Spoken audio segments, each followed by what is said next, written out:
Hello guys, welcome back. I am Gudu sir from English classes Sheohar. तो आज बच्चों का डिमांड था कि सर हमको वॉइस पढ़ना है, तो आज हम वॉइस लेकर आए हैं बेहतर कॉन्सेप्ट के साथ। तो पहले हम जानने का प्रयास करेंगे। यहाँ पर वॉइस है, तो वॉइस का मतलब होता है वाच्य होता है। तो वॉइस आखिरकार होता क्या चीज है? तो in which subject and objects are important.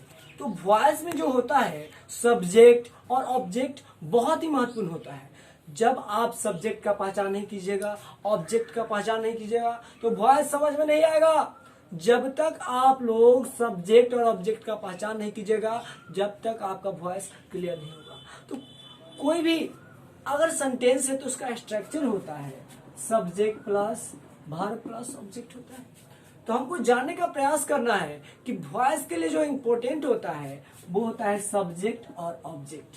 तो हम लोग सब्जेक्ट और ऑब्जेक्ट जानने का प्रयास करते हैं। तो जो सब्जेक्ट होता है वो हो सकता है आपका लिविंग हो सकता है, नहीं तो नॉन लिविंग हो सकता है।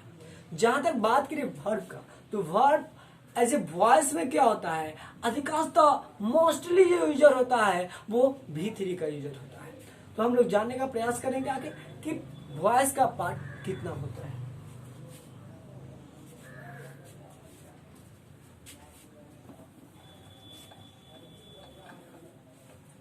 अब यहां पर हमने लिखा वॉइस। अब वॉइस का 2 पार्ट्सअप होता है। वॉइस का कितना पार्ट्सअप होता है? 2 पार्ट्सअप होता है।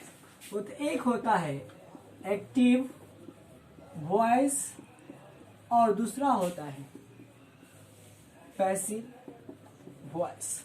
तो देखिए सबसे माइनर चीज है, हमने बताया वॉइस का 2 पार्ट्स होता है, एक्टिव वॉइस और पैसिव वॉइस। तो यहां पर सबसे मेन चीज है कि एक्टिव वॉइस और पैसिव वॉइस। तो हम जान के कि वॉइस का 2 पार्ट अब होता है, लेकिन वॉइस का तो कोई ना कोई रूल होगा ना, स्ट्रक्चर होगा ना बनाने के लिए। तो यहां जानने का प्रयास करते हैं। पहले नोट में आप लोग लिखिए someone, people, nobody, anybody, etc के साथ बाय का प्रयोग ना करें।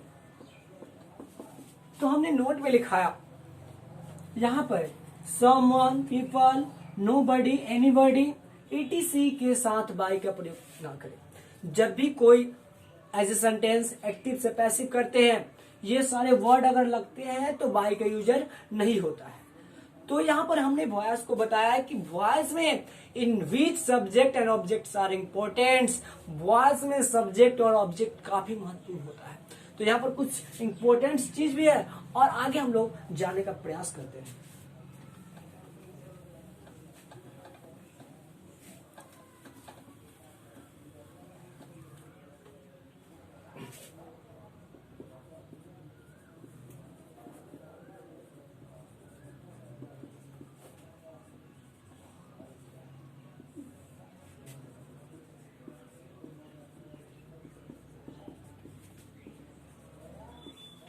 और यहां पर हमने लिखा नॉमिनेटिव केस और ऑब्जेक्टिव केस। तो नॉमिनेटिव केस होता है वो सब्जेक्ट के रूप में आता है, ऑब्जेक्टिव केस आपका ऑब्जेक्ट के रूप में आता है।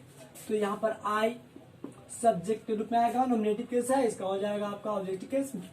मी, बी का आस, यू का यू, सी का हर, इट का इट, दे का देम, ही का हिम। तो हमने बताया कि यहां पर नॉमिनेटिव केस और objective case. Nominative case always as a user of subject form में आता है, यूजर होता है, और यहां पर ऑब्जेक्टिव केस ऑलवेज यूज होता है ऑब्जेक्ट के। तो यहां पर देखना है आई का, यहां पर मी मैंने लिखा, बी का आस, यू का यू, सी का हर, इट का इट, दे का देम, ही का हिम। तो ये जब तक आप क्लियर नहीं कीजिएगा, ये फॉर्म ये पर्सनल प्रोनाउन का देयर फॉर्म से जब तक आपका क्लियर नहीं होगा तो वॉइस नहीं बनेगा। तो आगे जाने का प्रयास करते हैं, हम लोग चलते हैं, रूल पे चलने का प्रयास करते हैं।